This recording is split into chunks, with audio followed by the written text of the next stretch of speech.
Welcome back to Fixie Master. Today, I'll show you how to add ADB to the environment variables on Windows so you can run ADB commands from anywhere in the command prompt without navigating to the ADB folder every time.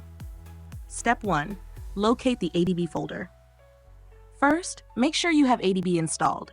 If you haven't installed it yet, check out our previous guide on how to set up ADB on Windows. 1. Open File Explorer and navigate to the folder where ADB is extracted. 2. If you followed the previous setup, it should be CADB. 3. Inside, you should see files like adb.exe, fastboot.exe, and some Adline tools.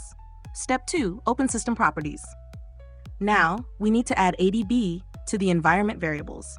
1. Press WinR, type sysdm.cpl, and press Enter. 2. Go to the Advanced tab and click on Environment Variables.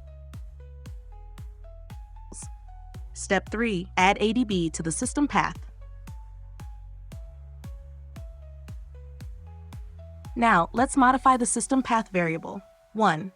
Under System Variables, find and select Path, then click Edit.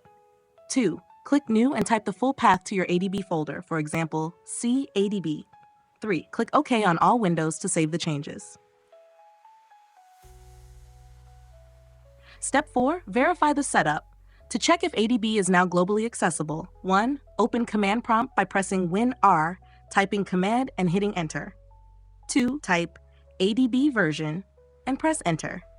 If ADB is correctly added to the system path, you'll see the ADB version displayed, meaning it can now be used from any directory in the command prompt. And that's it! Now you can run ADB commands from anywhere without needing to navigate to its folder every time. If this tutorial helped, like, subscribe, and stay tuned for more tech tips. See you in the next one.